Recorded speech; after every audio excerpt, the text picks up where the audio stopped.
matériel militaire. Ils nous ont présenté des véhicules blindés. Bon, famille, je suis devant vous pour qu'on puisse parler de ça. D'abord, la Côte d'Ivoire achète ses armes avec la Biélorussie. Nous allons aller vite parce que je n'ai pas assez de temps. La Côte d'Ivoire achète ses armes avec la Biélorussie. Le matériel militaire qui a été présenté lors du défilé militaire de la Côte d'Ivoire, nous avons vu du matériel militaire à la fois turc et français, d'autres matériels. D'abord, je vous présente. Attendez, famille, avant de continuer là, partagez d'abord au maximum. Partagez. Les baramoro, aïe à partager. Les nyamoro, aïe à partager. Ouais, la mifa, partagez au maximum. C'est ça le plus important.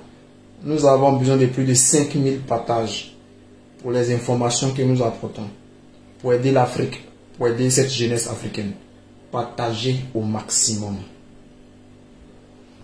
Ceci, excusez-moi, je vais vous présenter ce véhicule blindé. Ce véhicule blindé appartient à la France. Ce véhicule blindé là appartient à l'armée française. Pourquoi ce véhicule blindé a été présenté lors du défilé de la Côte d'Ivoire? Je vais vous expliquer. Mais je vais vous montrer d'abord celui-ci aussi. Ce véhicule blindé. Ce véhicule blindé appartient à la Turquie. Ce véhicule blindé appartient à la Turquie. Pourquoi lors du défilé militaire de la Côte d'Ivoire, nous avons vu plein de véhicules blindés turcs, plein de véhicules blindés français et d'autres véhicules allemands. Ensuite, ce que nous ne comprenons pas, c'est que la Côte d'Ivoire achète ses armes avec la Biélorussie, ses véhicules avec la Biélorussie. Nous savons très bien que l'accord militaire qui est aujourd'hui entre la Côte d'Ivoire et la LECON, la force d'occupation française qui est installée en Côte d'Ivoire, nous savons que la Côte d'Ivoire a le droit seulement d'acheter des petits véhicules, des armes légers. Voilà, des petites armes légères. Pourquoi aujourd'hui, la Côte d'Ivoire c'est d'autres des véhicules blindés d'armes lourdes aujourd'hui? Comment cela peut être possible? Parce que, bon, on va aller très vite. La force Barkhane a été chassée au Mali. Et quand Barkhane a été chassée et les autres forces, toutes ces forces-là cherchaient un point de stockage de son matériel. C'est-à-dire la France qui dirigeait ces troupes-là cherchait un point de stockage de ce matériel. Et nous avons vu l'état-major qui a fait appel à la Côte d'Ivoire, l'état-major français qui a fait appel à la Côte d'Ivoire. Et la Côte d'Ivoire était d'accord pour que la France, le Barkhane et les autres forces viennent installer le matériel, stocker le matériel en Côte d'Ivoire et aussi au Niger. Donc, ce que nous ne comprenons pas, lors de ce défilé militaire en Côte d'Ivoire, les armes de Barkhane sont retrouvées dans les défilés militaires, dans le défilé militaire de la Côte d'Ivoire. Famille, remarquez bien, regardez ces véhicules. Regardez ces véhicules. Allez-y faire des recherches sur Internet. Vous verrez que des véhicules du Canada, c'est-à-dire des véhicules blindés canadiens, des véhicules blindés français, des véhicules blindés turcs sont apparus dans le défilé militaire de la Côte d'Ivoire. La Côte d'Ivoire s'est présentée comme une puissance militaire. La seule chose que je peux reconnaître, c'est ce véhicule blindé-là. Ce véhicule blindé, lui, je sais qu'il appartient à Côte d'Ivoire. Parce que ce véhicule blindé a été acheté par le président Gbagbo Laurent. C'est-à-dire, ce véhicule blindé a été retrouvé dans la gendarmerie de Côte d'Ivoire lors de la crise de 2011-2010.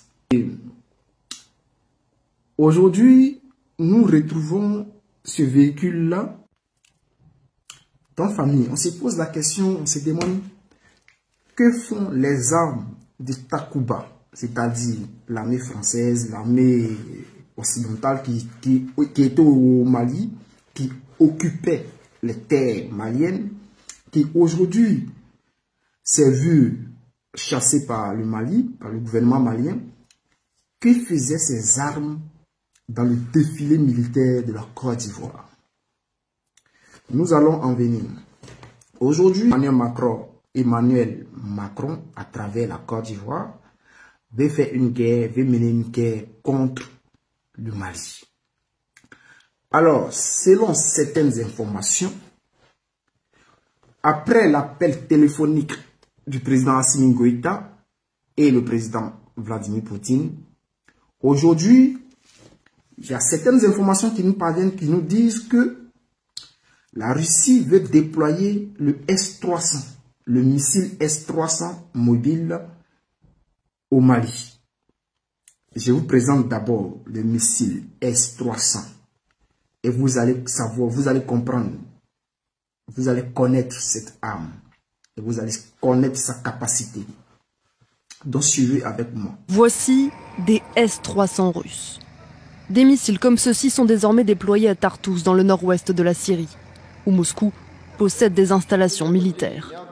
Une annonce qui a fait bondir Washington et alimente un peu plus les tensions entre les deux pays. Je ne sais pas pourquoi l'installation de S-300 a provoqué une telle agitation parmi nos collègues occidentaux. Nous rappelons que le S-300 est un système uniquement défensif et qui ne menace personne. Des S-300 à Tartous, mais aussi des S-400 de dernière génération déjà installés sur la base aérienne de Hmeimim depuis novembre 2015. La défense aérienne russe est donc désormais assurée dans 2 points d'ancrage syriens. De quoi inquiéter les États-Unis, qui s'interrogent sur l'adversaire que la Russie souhaite ainsi tenir à distance avec cette défense anti-aérienne. Un peu plus tôt dans la journée, avant l'annonce du déploiement de ces missiles, le secrétaire d'État américain condamnait une nouvelle fois les ambitions militaires de Moscou. Le régime syrien et la Russie semblent avoir rejeté la diplomatie en continuant à essayer d'obtenir une victoire militaire, en faisant des victimes, en bombardant des hôpitaux. Les personnes qui envisagent sérieusement d'instaurer la paix se comportent différemment de la façon dont la Russie a choisi de se comporter. Le régime syrien et son allié russe ont anéanti lundi le plus grand hôpital de la partie rebelle d'Alep au cours d'intenses raids aériens. Depuis, Washington a suspendu ses... Donc, famille, comme vous l'avez vu, cette arme, selon certaines informations, sera déployée au Mali. Ce que nous devons observer dans cette histoire, c'est que si jamais cette arme est déployée au Mali, dites-vous que le Mali sera sur un pied de guerre. Et pourquoi le Mali se prépare à la guerre? Qui veut attaquer le Mali? Pourquoi les gens veulent-ils attaquer le Mali? Chers frères, comme j'ai l'habitude de vous alerter, de vous informer, il y a plusieurs mois de cela, j'avais fait une vidéo où j'avais interpellé l'armée malienne et, bon, l'armée malienne était déjà au courant, mais interpellé la population africaine, où j'avais dit que, selon certaines informations arabes, disaient que l'armée française, c'est-à-dire la France, se préparait à attaquer des bases militaires maliennes. Vous l'avez dit. J'avais dit que c'est selon certaines informations des médias arabes, la France se préparait à attaquer les bases militaires maliennes. Alors, est-ce que aujourd'hui, vous n'avez pas constaté que exactement ce que j'avais dit, les bases militaires maliennes ont été attaquées à plusieurs reprises. La France n'est pas présentée elle-même, mais elle a envoyé des mercenaires, et parmi ces mercenaires, il y avait quelques Français qui se sont fait grièvement blessés et qui ont été rapidement dépêchés depuis le Niger pour être pris en charge. Donc, famille, pour continuer, je vais vous dire, c'est très simple. Aujourd'hui, si cette arme arrive au Mali, dites-vous que les gens se préparent à la guerre. Le Mali se prépare déjà à la guerre. Pourquoi le Mali se prépare à la guerre? Famille, regardez par vous-même. Pourquoi aujourd'hui la Côte d'Ivoire, qui est un pays qu'on appelait un pays de paix, et qui se fait appeler pays de paix, on sait qu'autant de Félix Houphouët-Boigny, on appelait la Côte d'Ivoire pays de paix. Gbagbo est arrivé, on l'appelait pays de guerre parce que Ouattara n'a pas arrêté d'attaquer la Côte d'Ivoire. Ouattara est arrivé, il a dit qu'il était un pays de paix. Ok. Pourquoi un pays de paix n'est-il pas capable de s'excuser auprès du Mali juste pour récupérer ses soldats? Les soldats ivoiriens qui ont été mis sur mandat de dépôt aujourd'hui sont 49. Contre ces vies, la vie de ces soldats, le Mali demande à la Côte d'Ivoire de s'excuser, de dire juste, nous nous excusons, nous nous sommes trompés, excusez-nous, cher gouvernement malien. Ainsi, le gouvernement malien va récupérer les soldats et les donner. Mais la Côte d'Ivoire dit non. Pas la Côte d'Ivoire. Alassane Dramane Ouattara dit non. Lui, il veut pas s'excuser. Et lors de son discours, il a prouvé que oui, effectivement, les soldats qui sont allés au Mali sont allés dans un cadre légal.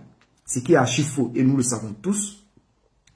Rappelez-vous, chers frères, en 2010, Ouattara a perdu les élections face à Gbagbo Laurent. Gbagbo Laurent avait dit à Ouattara et à la communauté internationale, si vous pensez vraiment que j'ai perdu les élections, récomptons les voix. Ça ne va pas tuer quelqu'un de récompter les voix. Nous allons récompter les voix et si j'ai effectivement perdu, je céderai le pouvoir à Alassane Ouattara. Alassane Ouattara a dit ceci à la télévision TCI, qui était la télévision des RHDP et la communauté internationale. Il a dit, je ne récompte pas les voix et moi je vais à la guerre. Si Gbagbo ne veut pas quitter le pouvoir, alors je ferai la guerre à Gbagbo Laurent. Famille, récompter les voix, c'est-à-dire prendre, dépouiller, c'est-à-dire dépouiller, mais récompter. Puisque les résultats sont là, on refait les calculs pour voir, ah, Gbagbo, est-ce que Gbagbo a gagné là? Est-ce que Gbagbo a gagné là? Est-ce que Ouattara a gagné là? Est-ce que Ouattara a gagné là? Ah, on fait le calcul, on dit, bon, voici les voix que nous avons trouvées. Famille, voici, c'est tel bien, voici, c'est Gbagbo qui a gagné ou c'est Ouattara qui a gagné. On appelait des observateurs français, américains, burkinabés, maliens, guinéens, on appelait tout le monde pour venir récolter les voix. Ça n'allait tuer personne. Ouattara a dit non, moi je ne récolte pas, moi je vais à la guerre. Si tu ne veux pas quitter le pouvoir, je t'attaque. Et effectivement, Ouattara a attaqué la Côte d'Ivoire. Et il a fait 3000 morts. Ouattara a tué 3000 personnes, puisque la CPI dit que ce n'est pas Gbagbo qui a tué, donc c'est Ouattara qui a tué les 3000 personnes. Aujourd'hui, il y a des soldats ivoiriens qui sont allés au Mali pour aller déstabiliser le Mali. Et le Mali a pu mettre la main sur ses soldats. Et que fait le Mali? La Côte d'Ivoire dit non, rendez-nous nos soldats. Comme ils ont échoué dans les missions de déstabilisation, rendez-nous nos soldats. Le Mali dit, il n'y a pas de souci. Nous allons vous rendre vos soldats, mais d'abord, excusez-vous. Excusez-vous. La Côte d'Ivoire de Ouattara, Ouattara lui dit, il refuse de s'excuser. Si vous ne voulez pas nous rendre nos soldats, alors nous allons partir en guerre. Dans ces paroles, dans ces dits, c'est ce que ça signifie. Si vous ne nous rendez pas nos soldats, nous allons en guerre.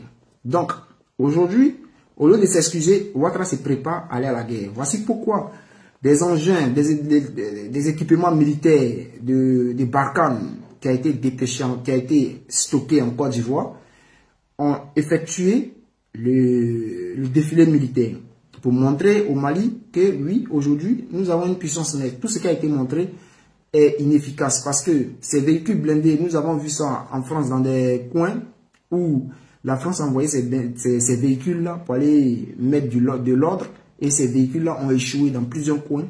Donc aujourd'hui, nous savons très bien que la Côte d'Ivoire se prépare à la guerre contre le Mali.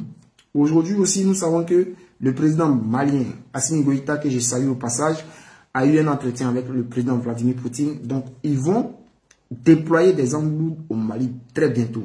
Et ces armes-là seront là pour défendre le Mali.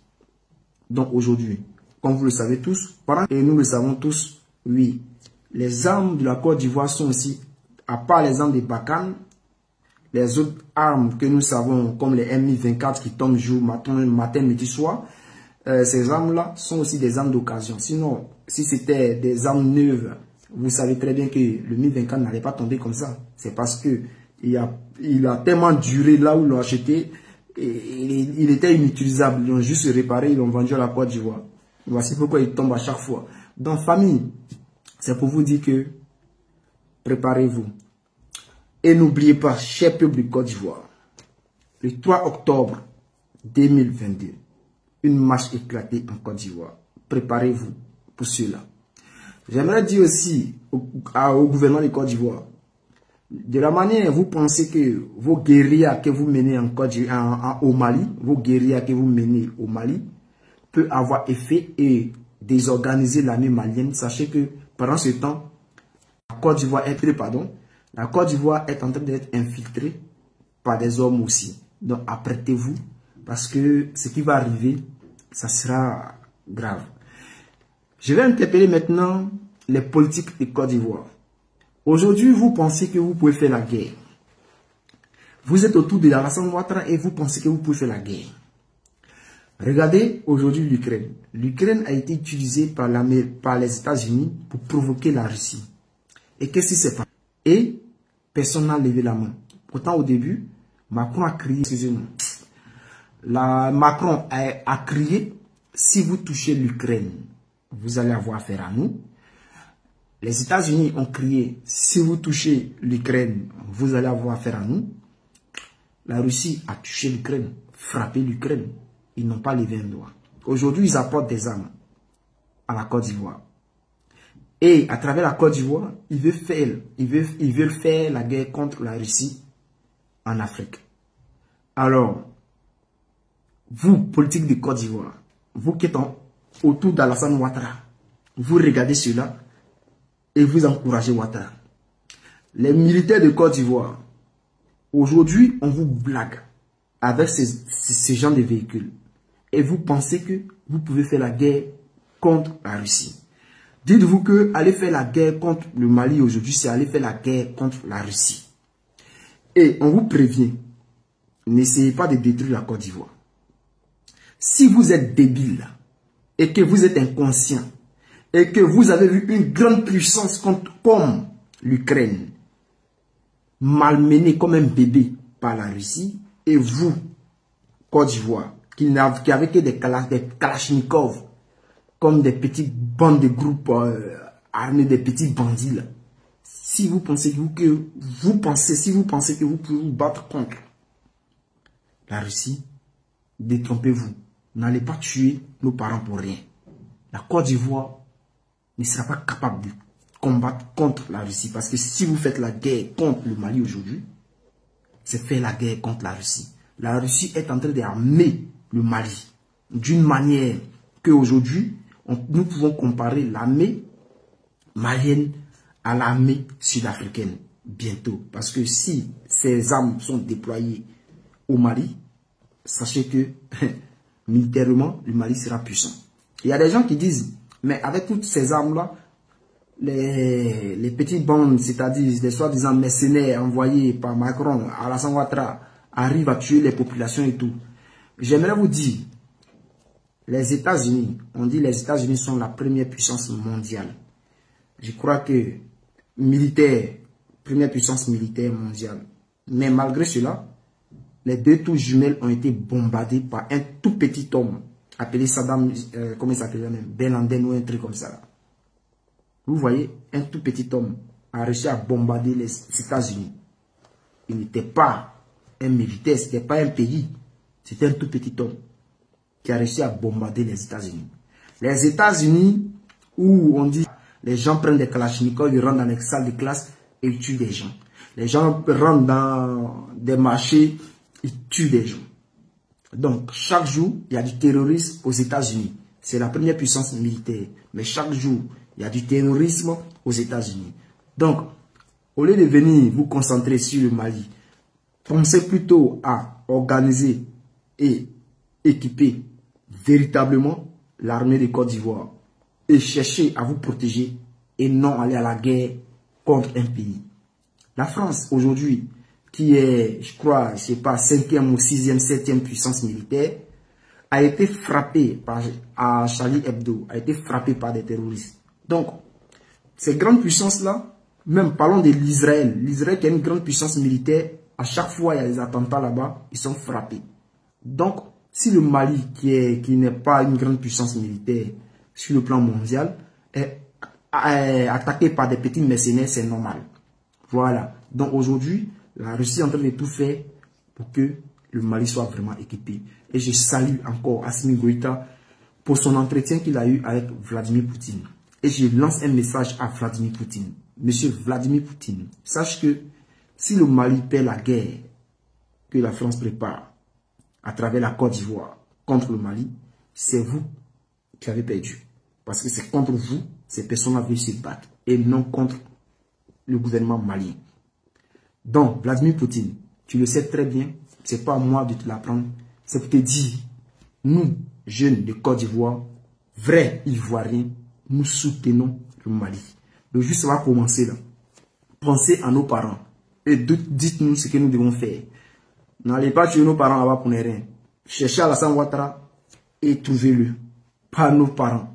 Maintenant, vous savez, pour amplifier cette crise malienne, ivoiro-malienne, vous voyez aujourd'hui, on parle des artistes qui ont les concerts annulés en Côte d'Ivoire et tout. Mais les Ivoiriens oublient vite. Vous oubliez que c'est à travers les soldats, les mercenaires maliens, en 2010, soldats maliens, burkinabés et autres, c'est ceux-là qui sont allés aider Alassane Ouattara à accéder au pouvoir. Donc aujourd'hui, là, ceux que vous combattez là, sachez que ce sont aussi des partisans d'Alassane Ouattara. Ce qui me fait mal dans cette histoire, c'est que ce sont les étrangers qui sont en Côte d'Ivoire, qui soutiennent Alassane Ouattara, qui se lèvent aujourd'hui, qui vont faire ce genre de bêtises. Les gens qui sont payés pour aller se mettre sur les réseaux sociaux pour attaquer le Mali aujourd'hui, pour attaquer les artistes maliens aujourd'hui, ces personnes-là, je ne vais pas trop parler, mais ils vont le regretter plus tard. Chers famille, c'était moi. Je vais chercher plus d'informations et je vais vous revenir pour encore vous apporter des informations. Merci.